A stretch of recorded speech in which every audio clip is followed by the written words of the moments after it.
Bienvenidos al podcast de Escuela de Libertad. Durante esta temporada nos deleitaremos con relatos del libro Cuentos de los Bazares, recopilados por Amina Shah, folclorista y autora. Y por supuesto, de las enriquecedoras reflexiones de Chen Tuan Lee, las cuales seguramente potenciarán nuestro entendimiento del bello arte de vivir para un buen partir.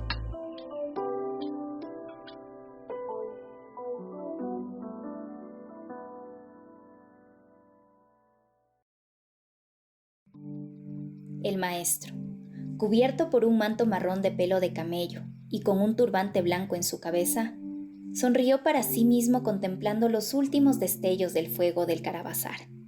Dejando a un lado su copa de agua, hecha con plata de la más delicada orfebrería siria, les dijo a los allí reunidos: Hermanos, si me lo permitís, me gustaría contaros una historia que escuché de mi abuelo cuando yo aún era joven. Se trata de un cuento que he contado una y otra vez y nunca me canso de hacerlo. Empezaré por el principio. Había una vez un joven que lo que más deseaba en este mundo era viajar a una cueva en la cima de cierta montaña del Himalaya. En esa cueva vivía tranquilo y en paz un sabio famoso conocido por todos como el anciano. Se decía que la sabiduría, el conocimiento y la madurez espiritual de este hombre sabio no tenían parangón en el mundo.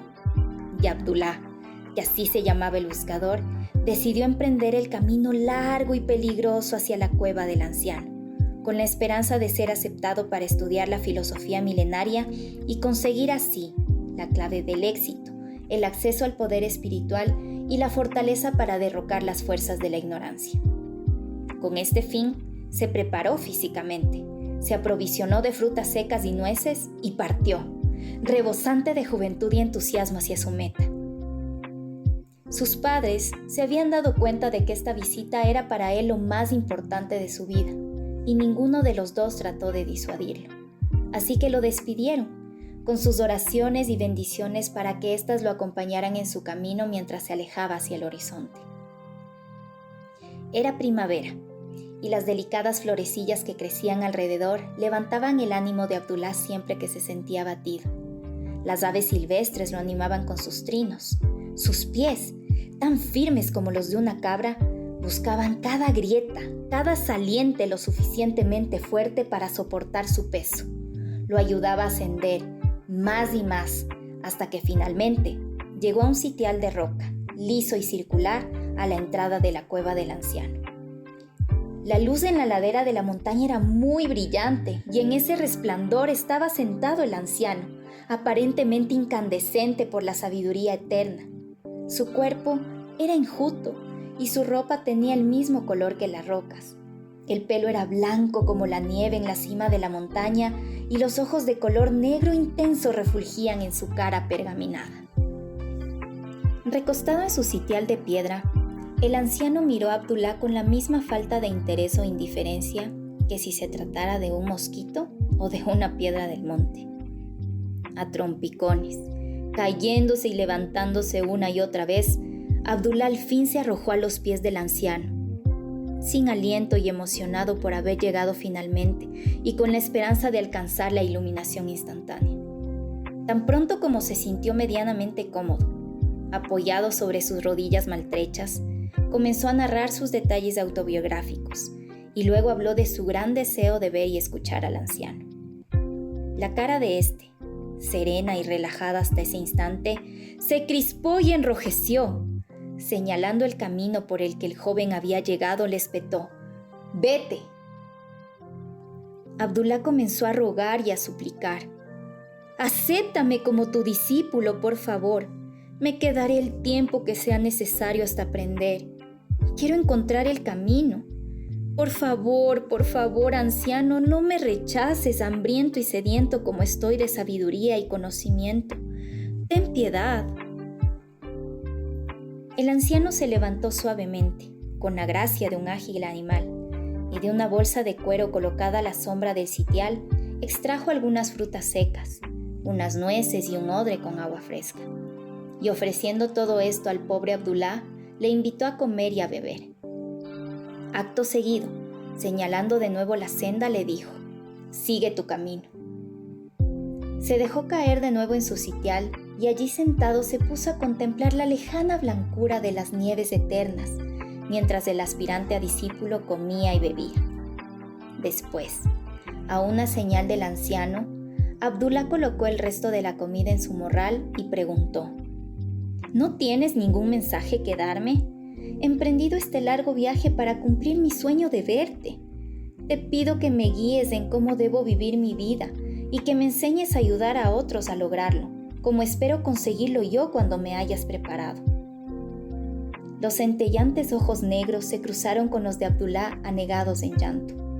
Esta vez la mirada no era de rechazo, sino más bien penetrante, como si quisiera grabarse a fuego en el alma de Abdullah. Por tercera vez, los delgados dedos huesudos y hermosamente formados de la mano del anciano señalaban el camino por el que había llegado el joven. «Te repito mis palabras», le dijo. «Vete, sigue tu camino, utilízalas como te plazca». Los ojos de Azabache desaparecieron tras los pliegues de piel gris, cuando el anciano cerró los párpados aparentando quedarse dormido. Abdullah había sido rechazado. Bajó y bajó, desandando el camino por el que había subido. Cuando éste se volvía muy escarpado, descansaba, pero antes de que la luz desapareciera por completo, había alcanzado la senda que conocía, aquellas estribaciones del Himalaya cerca de su casa. Dando buena cuenta de las últimas frutas secas y nueces que le quedaban del anciano, se refrescó con el agua que brotaba de una roca y continuó su camino, dando sus grandes zancadas de montañero. Cuando la luna llena apareció en el firmamento y le iluminó el camino hasta su casa, se sintió menos desanimado e incluso comenzó a tararear una canción según caminaba. Por el simple hecho de haber visto al anciano, se sentía, en cierta medida, con más energía de la que había tenido nunca antes. Al regresar tan pronto a casa, aunque sus padres estaban lógicamente encantados, su madre lo asedió a preguntas. «Hijo, ¿qué te enseñó el anciano?», le preguntó. «¿Qué te dijo? ¿Qué has aprendido? Cuéntanos todo sin omitir detalle». «Debo irme», contestó el barbilampiño Abdullah. «Ahora que lo he visto y escuchado sus instrucciones, debo seguir mi camino». «¿Irte a dónde, querido Abdullah?», gritó su madre. «¿Irte, seguir tu camino hacia dónde? ¿Qué quieres decir? ¿Dejarnos? ¿Abandonar este pueblo de 64 almas? Explícate, Abdullah. ¿Qué es lo que te ha dicho el anciano que hagas?» «Me dijo que me fuera, que me alejara y que lo hiciera rápidamente», contestó Abdullah con voz firme. Tras una noche de sueño reparador en su antiguo hogar, cogiendo justo lo necesario para el viaje y con la ropa que llevaba puesta al levantarse, se despidió de sus padres y partió en busca de fortuna. Pero Abdullah no tenía ningún oficio concreto, ya que había pasado la mayor parte de su vida ayudando a su familia a labrar la pequeña franja de tierra en la que vivía. En la primera ciudad a la que llegó había mucho trabajo para manos jóvenes y dispuestas a trabajar en el palacio del sultán, cuidando sus jardines. A medida que iba adquiriendo más experiencia en su trabajo, ganaba más dinero y así podía viajar más lejos, a ciudades importantes y lugares de gran belleza. Cada vez que reflexionaba sobre lo que sería más apropiado hacer, recordaba inmediatamente las palabras del anciano que le indicaban cuál era la acción correcta. «Sigue tu camino». Fue abriéndose camino a través de muchos países y al cabo de algunos años la gente con quien trabajaba comenzó a valorar su experiencia del mundo y le planteaba preguntas a las que él, tras guardar silencio unos minutos para evocar el rostro del anciano, contestaba invariablemente: «Sigue tu camino».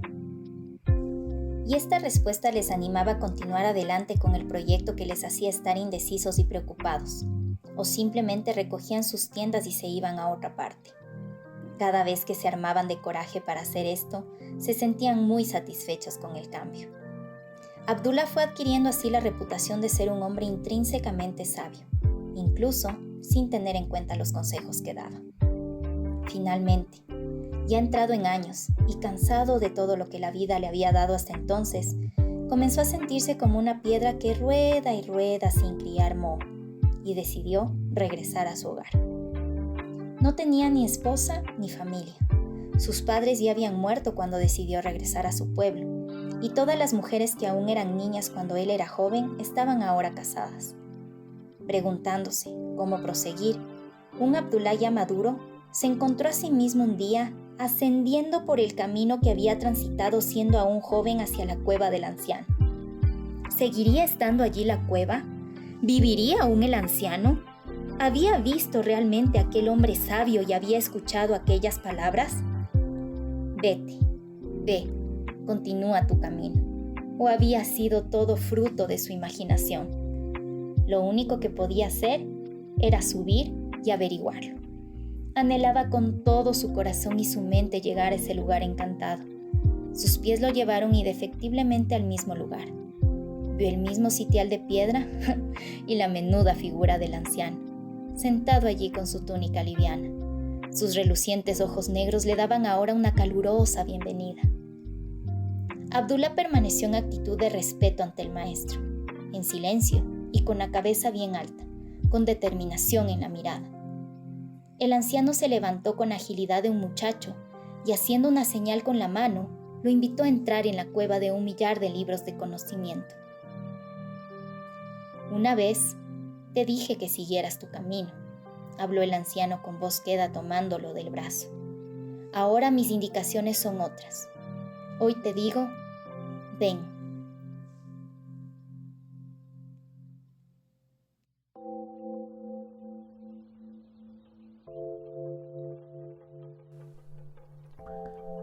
Nuestro cuento habla de un viaje que nuestro protagonista realiza, dando como una primera, vamos a decir, escena donde hay una claridad, una seguridad, una convicción, una determinación a ir a ese lugar, al encuentro de ese místico, mágico personaje.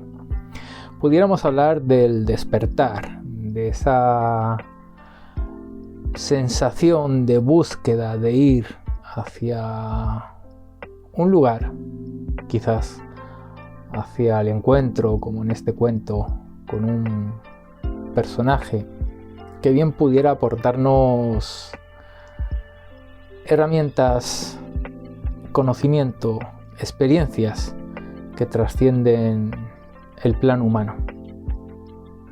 Este despertar espiritual o este despertar dentro de la búsqueda del autoconocimiento se puede originar o puede tener como un impulsor diferentes motivos o diferentes experiencias. Puede ser una enfermedad, un accidente, una pérdida o tal vez una experiencia que genera una revelación de un mundo que antes se desconocía que existía. El caso es que este despertar que genera o motiva el inicio de esta búsqueda, de este viaje, de este peregrinaje hacia el encuentro de este maestro, de este sabio, puede estar, vamos a decir, contaminado con intenciones que pudieran estar asociadas al ego.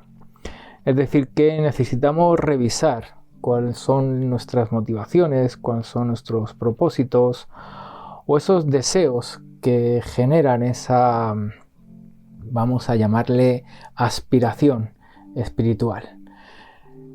Si a la hora de revisar esa motivación encontramos estos elementos egoicos, necesitamos rápidamente eliminarnos para que nuestro viaje, nuestro camino esté libre del mayor número de obstáculos que podamos evitar en la mayor de nuestras posibilidades, resistencias o dificultades que esta actitud egoica añade a ese viaje.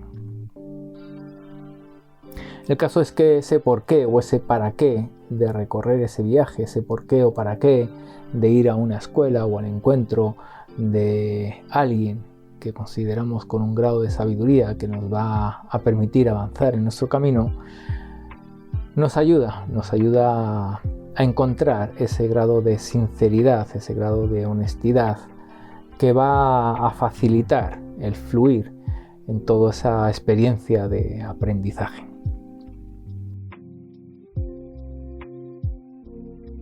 En otra parte de la historia nos habla de las bendiciones, del entusiasmo que la familia tiene a la hora de reconocer en su hijo esa aspiración, esa búsqueda, esa claridad de ir al encuentro con este ser mágico. Lo cierto es que quizás muchos de nosotros no hayamos tenido esas bendiciones o no hayamos tenido una compañía en términos constructivos a la hora de tomar la decisión de emprender ese viaje iniciático. A veces encontramos resistencias en la familia, a veces encontramos resistencias en la sociedad, en la cultura, en las amistades. Es decir, que a veces ese comienzo de este viaje iniciático no conlleva la ayuda o no tiene el apoyo de la gente que nos rodea. Y esto, si somos conscientes de que bien pudiera ser así, no se ha de convertir en un obstáculo infranqueable. Es más, nos tendría que dar el impulso de mantener esa determinación de emprender el viaje e ir más allá de nuestro mundo conocido, dejando atrás todo aquello que estamos viendo, que en ese cambio que ha ocurrido, en ese despertar, no nos apoyan, tal vez como apoyaron al personaje, al protagonista de esta historia. Quizá nosotros también nos gustaría sentir o experimentar ese apoyo, y hasta que no lo tengamos, quizás no damos inicio al viaje. Pudiéramos decir que ese pudiera ser uno de los primeros obstáculos que pudiéramos encontrar, el hacernos dependientes de una aprobación de aquellos que no han tenido ese experimentar y por consiguiente quizás no entiendan nuestras motivaciones a la hora de emprender ese viaje iniciático.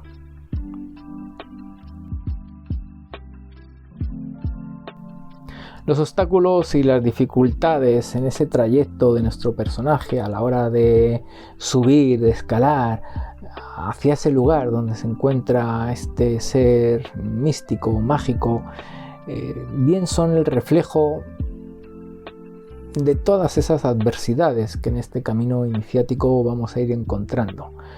Van a ser las pruebas que van a poner en tensión nuestra seguridad, nuestra confianza, nuestra determinación, nuestra convicción. Es decir, que si dudamos, si desconfiamos, si soltamos aquel primer impulso que nos trajo ese despertar, no llegaremos al encuentro con ese ser mágico, no llegaremos a ese lugar de conocimiento, a ese pozo de sabiduría. Así es que necesitamos perseverar y confiar a veces en actitudes, en cualidades, en ciertas habilidades que son desconocidas para nosotros mismos, pero que están ahí adentro, esperando a ser despertadas por ese tipo de situaciones que conllevan un grado de dificultad, y que es ahí, en ese momento, donde vamos a tomar conciencia de que estaban, de que habitaban en nuestro interior. Así es que esos mágicos encuentros con nosotros mismos a la hora de sorprendernos de todas esas habilidades que desconocíamos van a generar también un entusiasmo para continuar avanzando y superar todos y cada uno de los obstáculos que van a ir apareciendo.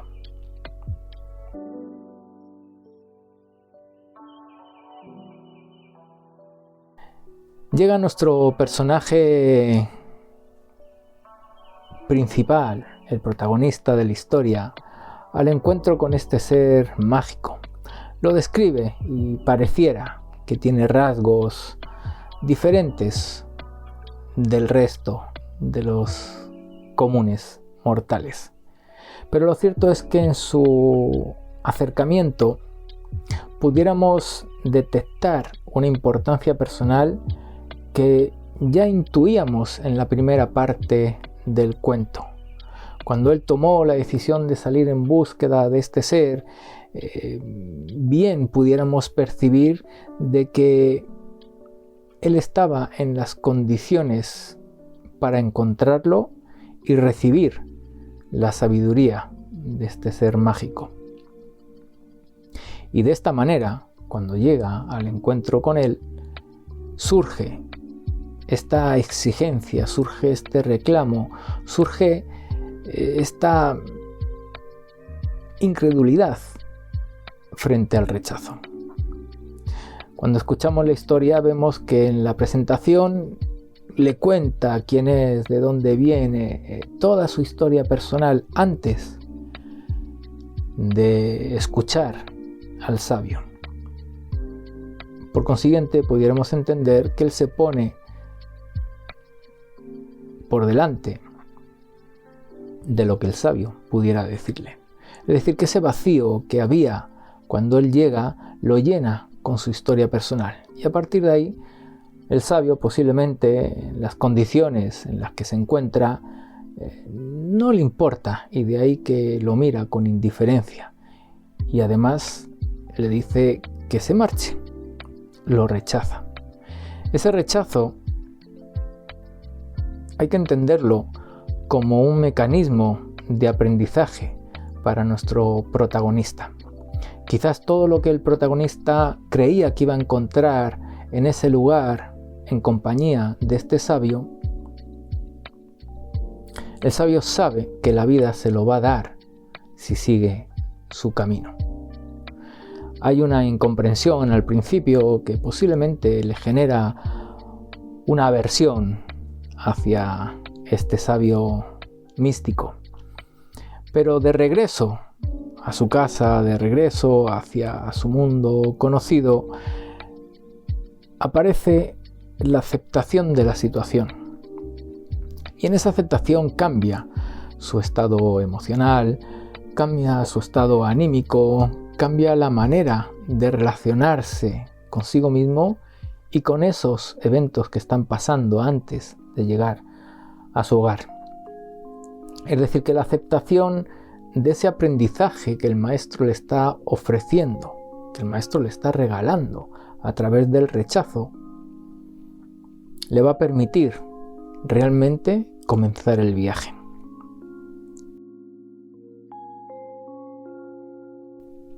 Pero es un viaje que va a comenzar nuevamente al lado de su familia, al lado del pueblo, del clan al que pertenece. Y curiosamente, cuando les dice que se va a marchar del pueblo, hay como una negación de esa decisión. Las bendiciones que le dieron al principio, quizás se las dieron porque esos familiares, ese pueblo, sabía que iba a ir al encuentro de este ser mágico e iba a regresar. Es decir, no se iba a marchar, no los iba a abandonar, no los iba a dejar, nos iba a alejar definitivamente. Pero en esta segunda partida sí está la sensación de que continuará con un viaje que no tendrá un retorno hacia ese hogar. De ahí que hay como una especie de resistencia y en esta ocasión no hay unas bendiciones. Encontramos otro movimiento donde no se acepta la decisión que toma y por consiguiente el clan, la gente, los amigos que están al lado de nuestro protagonista ya no le animan a realizar este nuevo viaje. Así es que nuestro protagonista tendrá que dejar atrás todo lo que conocía, la sociedad, la cultura, los amigos, los familiares. Ahora sí se está vaciando, ahora sí está tomando una decisión donde no le da valor a esa historia personal, ahora sí está preparado para trascenderla y dejarla atrás. Ahora sí comienza un viaje que le va a llevar hacia un misterio, le va a llevar a un encuentro consigo mismo a través de todas y de cada una de las experiencias que van a aparecer en este nuevo recorrido. La primera de ellas quizás sea la humildad de llegar a pueblos y ser aprendiz de todo, comenzar desde el principio a la hora de acercarse a cualquier oficio. Ya no es alguien que pudiéramos decir importante, que fue aquel que subió a la montaña en búsqueda de ese ser mágico. Ahora es un don nadie en todas y cada una de las tierras por las que transita. Y esa humildad, como viajero, le da la posibilidad de adquirir éxitos que lo llevan, tal vez, a vivir con cierto grado de desapego de esa importancia personal que tuvo que soltar en esa segunda salida de su clan. Ese desapego de esos éxitos le permiten regresar y no sentirse vacío, no añorar la pérdida quizás de sus padres, puesto que ya había generado el movimiento interno de esa despedida. Así es que con ese desapego, con esa falta de importancia personal y con todas las experiencias de aprendizaje que le llevaron a lograr sus éxitos, quizás desde una gratitud que se fue despertando en ese recorrido, en ese viaje, porque veía que no solamente él se llenaba, sino que la misma recomendación que él recibió a la hora de entregarla hacía que otros se nutrieran a la hora de continuar con su camino. Esa gratitud, quizás no consciente, le lleva de regreso por segunda vez en búsqueda de este sabio. Y ahora, desde esa humildad, ahora desde esa falta de importancia personal, ahora desde ese desapego, ahora sin buscar que el sabio le dé algo por el hecho de estar frente a él, esa vacuidad, esa ecuanimidad, ese silencio interior, cuando se presenta nuevamente frente a este místico aparentemente inmortal, es lo que le permite que le abra la puerta de ese pozo de sabiduría.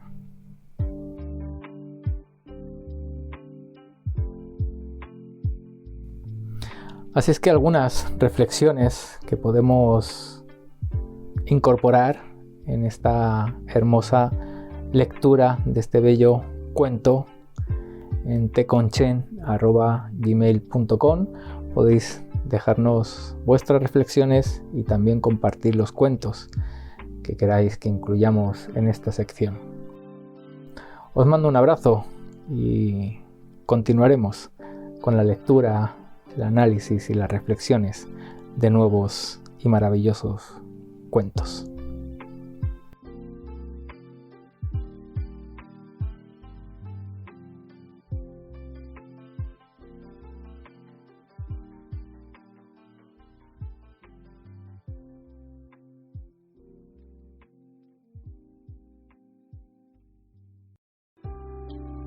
Si quieres compartir tu cuento favorito con la comunidad Chen Experience, envíalo a teconchen@gmail.com. Estaremos gustosos de leerte. Y recuerda visitarnos en www.taomentoring.com. Te esperamos en Escuela de Libertad. Otra vida es posible.